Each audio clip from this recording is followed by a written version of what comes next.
When I was in 8th grade, I decided to pick up drawing as a hobby. Why then? Because there was a girl in my grade who was a great artist. And I figured she might like me if I could also draw well. Despite the surprising fact that that never worked, I continued drawing. An admittedly strange part of my new hobby was my obsession with my pencil. I used a mechanical pencil for pretty much everything that I did, which many people have told me was stupid. But I was very attached to my writing instruments. I kept that pencil in my pocket always. In fact, this was sort of a different era, and I always had the pockets of my skinny jeans stuffed with my mechanical pencil, lead refills for said pencil, a block eraser, my iPod Nano, a set of wired earbuds, and, for my freshman year at least, a comb. Oh, also all of that was just my left front pocket. My right held my phone, and my back left held my wallet. Yeah, my pants were permanently full to bursting with stuff. No other reason.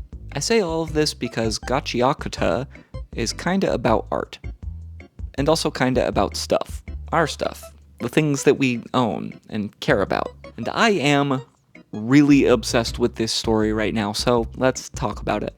Structure-wise, you will be able to watch up until this point of the video without any real spoilers. Everything preceding that will be more general stuff and should hopefully encourage you to check out Gachiakuta if you haven't already. After that though, all bets are off, and I'll be talking about major plot points that even the anime hasn't discussed yet. You've been warned.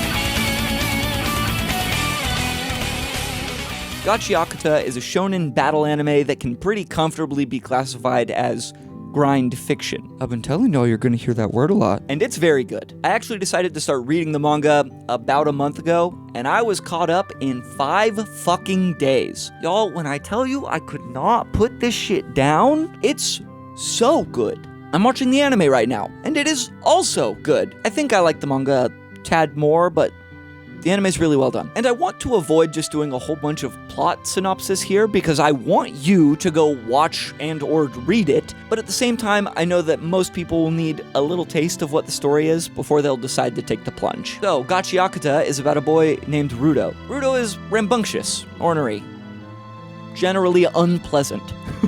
Kind of a Calvin-esque archetype. The one with the tiger, not the predeterminist or the bisexual with 2 podcasts. Anyway, Rudo lives in a city that is heavily segregated between rich and poor. Guess which one he is? This city makes a lot of trash. That may seem like a weird thing to bring up, but the story makes sure to show you just how much garbage, particularly the rich side of this city, makes at multiple points. For good reason. For further reasons that I won't go into here, Rudo is dropped from the city into the pit surrounding the city. He survives when he lands on a bunch of trash. The trash then starts attacking him. Okay, I really can't give you a whole lot more without spoiling plot details. So, I'm going to take a little break from the plot. We'll get back to it later. And instead, we're going to talk about some more general things that I think make Gachiakuta so special. Specifically, some things about the story and themes that I think could be important and impactful to a lot of people. Gachiakuta's art style is unique. There's a grunginess to everything that's rare to find in media these days. Also, the mangaka, Kei Urana, definitely operates on the rule of cool. If a 12-year-old skater in 2005 would have thought something was sick, then so does Gachiakuta. And you know what? I'm tired of pretending that they aren't totally correct. Big-ass hip-hop inspired clothing, an umbrella covered in spikes, monsters made out of actual garbage, graffiti everywhere, a stick covered in spikes, tattoos, a tea kettle covered in spikes. It's all super cool and totally unapologetic about it. This keyboard turned big and then shot key missiles that spelled out asshole on a monster. Cool as shit. I love the aesthetic and the love of art on display here. I haven't mentioned it yet, but the manga is technically a collaborative effort. I mean, all of them are because there's assistance, but this is different. Kei does all the normal mangaka stuff, and then Hideyoshi Ando does all of the graffiti and graphic designs. He's given his own spot on the front cover right underneath the mangaka specifically for that. That's how seriously they take this. That's how much they love this art. It may seem minor, but graffiti is really at the heart of Gachiakuta's messaging. Fuck this thing and what it's supposed to be. Make it art, and make it fun, and make it cool. There are arcs of this story focused on this love of art. That's beautiful to me. In addition to art and aesthetic, Gachiakuta is about caring and learning to care. Caring about your art, caring about your friends, caring about your stuff, caring about yourself, caring about the world. It might be easy to see the punk aesthetic and go, ah yeah, rugged individualism. But Gachiakuta seems to think about the coolest thing you can do is be concerned with things beyond yourself. But it definitely starts this caring thing with stuff. I got a kitty boy on my feet. Come here. I have already told you that Gachiakuta talks a lot about trash. It's kind of in the fucking name. Hi, bub. Hello, yes, you're so sweet. But Rudo's main thing is that, oh, we done? We don't want to be held today? Okay, that's fine. But Rudo's main thing is that he loves to fix things that others have thrown out. He can see the value in things that others discard, specifically their trash. But oh, I bet that has no story parallels. It is through this love of things that the story's power system is introduced. I won't get into the plot nitty-gritty here, but Gachiakuta's special magical people are called givers. Givers are people who have cared deeply enough about an item to imbue it with energy that allows it to take on a new form. Now, these vital instruments, as they are called, are occasionally presented as being an item's true form, but I think a better term would be an ideal form, because how an item changes is very dependent on the person caring for it. That's where all of the cool items covered in spikes that I mentioned earlier come into play. Caring is cool. I have to say I agree. You know, I continued drawing through the rest of public school, and also, most of my time in college as well. In fact, my initial plan going into college was to double major in English and illustration, and try and get a job doing comics. When the school wouldn't let me double major, I started an English degree. When I had a heart-to-heart with a well-meaning professor about my insufficient prose, I pivoted again and decided to move into the school's newly started combined business and fashion degree that has served me so well. But as a lifelong musician, I continued writing, and in designing clothes and shoes, I continued drawing until I finished my degree. Now, when you hear that I started drawing in 8th grade and did so all the way up through college, you might assume that I'm pretty good at it. You would be so wrong. So wrong. Most people describe my drawing as cursed. And it is. Somewhere between my brain and the page, something gets seriously fucked. And admittedly, it's not just drawing. For all of my love of it, I am not a talented visual artist. I'm bad at digital graphic design. My typography knowledge is miserable. I can't paint to save my life. I am useless behind a camera. I just cannot make things that are pleasing to look at. That kind of sucks. I mean, I still create in a lot of ways, but I think just kind of earlier this year, I realized that I don't have the eye for it. I understand good lines, and I'm very good with color, but I don't make good visual art. And I also don't have a mechanical pencil that I love anymore. It's not a big deal, but it is something I think about. Now, this is the part where I tell you that unfortunately, the rest of this video is going to have spoilers. If that bugs you, then it's time to bow out here. I'll see you later after you've watched or read and want to come back. The things I want to discuss from here on out have to do with specific plot points from the story. And I'm going to talk about things that are pretty much up to the point where we are in the manga right now, so you've been totally warned. The season that we have of the anime will not protect you from this. There are a lot of things I could talk about here. Honestly, for a manga that's only at 156 chapters at the time of writing this, there's an impressive number of themes and events worth discussing. I can't go into all of them here, of course, but I at least want to talk about a few. One thing I want to start with is the women in Gachiakuta. A feminist analysis of the story, though it would have some nitpicks, would be generally positive, as all of the women are people. Flawed, storied, interesting actors in their own narratives, not mere objects for the audience to gawk at and goon over. Granted, a good deal of the characters in this shit are sexy as hell, but that's never their main purpose. Now, there is one woman, or girl, in the story that will undoubtedly have a lot said about her as more people jump into Gachiakuta. Amo. Amo is a classic case of the early villain turned ally. Her story is a fascinating and tragic one, but I really don't want to talk about it here. As much as I love Amo as a character, I can't lie and tell you that her story is, particularly relatable to me. I can sympathize, of course, but maybe I'm just not the right person to talk about it. Here's the deal. If time goes on and no one has made a sufficient effort to explore Amo's story in depth, and if people ask for it, then I will talk about it. But as is, I'm going to leave it for now. Amo is great. Kei Arana handles very difficult topics very well in Amo's story. Let me know if you really want me to be the one to say more about it than that. Fair? Fair. Let's talk about Zonka. Yeah, my hair's wet. I just got out of the shower and I have to work in 45 minutes. Give me a fucking break. In case you need a little reminder, or if you're one of the insane people still watching who hasn't read or watched Gachiakuta yet, Zonka is a member of the Cleaners, the good guy group of givers, which Ruto joins upon discovering his abilities and in order to get back up to the Sphere, the city where he lives. Zonka is put in charge of Ruto's training, and he is a mess of character traits in the best way possible. Zonka comes from a well-to-do family and talks like a hick. Zonka is incredibly proud and an absolute slut for praise from Engine, his senior in the Cleaners. Zonka is a self-proclaimed average Joe, but is super effective in a fight. Zonka has crazy work ethic, but can't be asked about shit. Except literal shit. I find Zonka to be a really relatable character in a lot of ways, which probably explains why I did not like him very much initially. What can I say? One thing about mediocre white boys, we hate to see another mediocre white boy thrive. And look, you might look at Zonka and go, that is a Japanese man. I can tell you from one white boy to another, that is a white boy. We can look at Piccolo and agree that he's black-coated. That is a white man.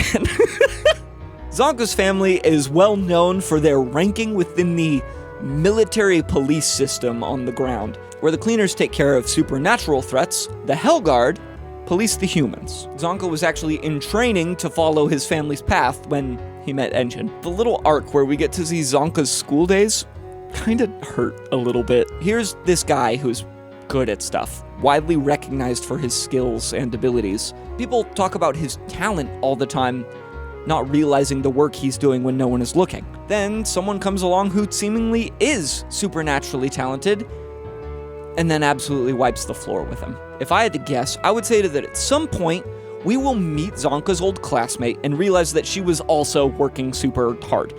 That's how I would write it, at least. But I think a thing that stands out to me is, despite his claims to the contrary, Zonka is special and talented. I think the discipline to work hard and the capacity to learn are wonderful inclinations. They don't make you special because, well, pretty much no one is. That's a running theme you'll see in Gachiakuta. Most characters are just average people until they work really hard to become something special. Even Ruto, who seems to have a little bit of that everything comes easy to me main character vibe, is ineffective in his first few fights with the Cleaners. I would argue that the point of all these things is to go back to the importance of care again. It's what makes you different. Ruto cares enough about stuff to see and extract its potential. Zonka cares enough about improving to work like crazy. Engine cares enough about other people to protect and guide the other Cleaners and be trusted by them to do so. Remlin cares enough about their art to be trusted as a spellcaster and use that art to help others, which is what art should do even without a magic paintbrush, ink marker, tattoo gun. Oh, yeah, we should talk about Remlin.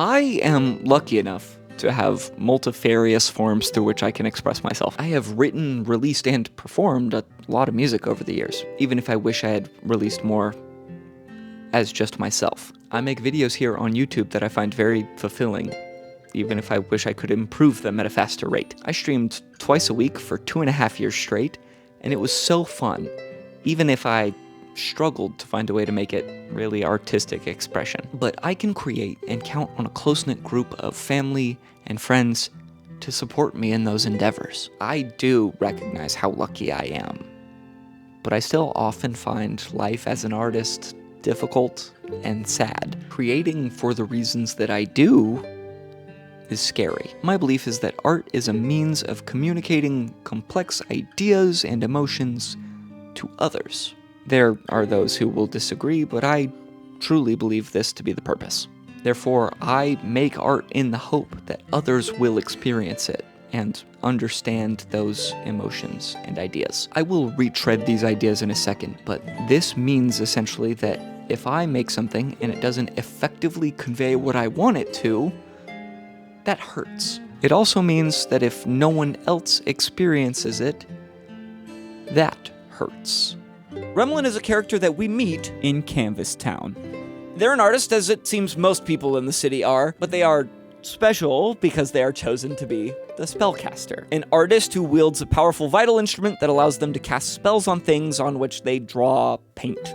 Tattoo. The former spellcaster dies because he could never just be content creating in safe places. He wanted to go out and paint the wasteland of the ground. His free spirit, while ultimately the cause of his death, is widely admired by the cast. So naturally, Remlin is in a pretty sad spot when we first meet them. Remlin maybe seems to stand in as something as a surrogate for the creators. They're constantly excited about being able to paint and draw on everything. I imagine you have to be pretty excited about drawing in order to work on a manga. And Remlin's passion is felt not only by the cast, but the reader. For me, Remlin is inspiring. I would regularly finish a chapter they're in and want to go make something. It's helped me while working on this script and a bunch of music that I have in the back pocket. In a cool way, Remlin is also one of the characters that helps Ruto start working on that caring thing. One of his major growth points as a character is deciding that of all the many things he could do, what he wants to do is help Remlin.